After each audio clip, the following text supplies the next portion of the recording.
ഇതാണ് ആലിഞ്ചുവട്. എനിക്ക് തോന്നുന്നു പ്രോപ്പർ പ്ലേസ് ആലിഞ്ചുവടാണ്. എല്ലാ പ്രാവശ്യം പോകുമ്പോഴും നമ്മൾ ഈ ഷോപ്പ് കാണും. ഒരു വൈകിട്ടൊക്കെ ആണെങ്കിൽ നല്ല തിരക്കുമാണ്. ഷോവായ് മെഷീനിലൊക്കെ നിരത്തിയിട്ടിരിക്കുകയാണ്. അപ്പോൾ ഇതിൻ്റെ മുകളിലൊക്കെ ഫാമിലീസും കംപ്ലീറ്റ് നിറഞ്ഞിരിക്കണം കേട്ടോ. നമ്മൾ ഇവിടെ നിന്ന് തന്നെ കഴിക്കുമെന്ന് വിചാരിച്ചിട്ട് നമുക്ക് മലപ്പുറം പോകേണ്ട ആവശ്യമുണ്ടായിരുന്നു. തിരിച്ചു വരുമ്പോൾ ഇവിടെ നിന്ന് തന്നെ കഴിക്കും എന്നുള്ള ഒരു ഉന്നം വെച്ചിട്ടാണ് വന്നത്. അപ്പോൾ ഇവിടെ ഇങ്ങനെ ചിക്കൻ കൊടുന്നിടുക, ആ ട്രയൽ വെച്ചിട്ട് കട്ട് ചെയ്യുക, പാസ് ചെയ്യുക. അതിങ്ങനെ നടന്നുകൊണ്ടിരിക്കുന്ന ഒരു പ്രോസസ്സിങ്ങാണ്. നമ്മൾ ഓർഡർ ചെയ്ത അപ്പം തന്നെ സാധനം നമുക്ക് കിട്ടുന്നുണ്ട്.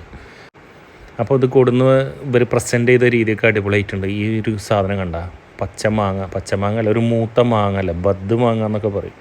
അതാന്ന് തോന്നുന്നത്. ചെറുതായി കട്ട് ചെയ്തിട്ടൊക്കെ കൊടുത്തിട്ടുണ്ട്. സംഭവം കളറായിട്ടുണ്ട്.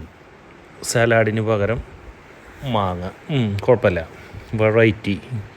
പിന്നെ റൊട്ടി കുഴപ്പമില്ല, ചിക്കൻ സ്മൂത്താണ്, പിന്നെ ചെറിയൊരു സ്പൈസൊക്കെ ഉണ്ട്, കുഴപ്പമില്ല, സംഭവം അടിപൊളിയായിട്ട്.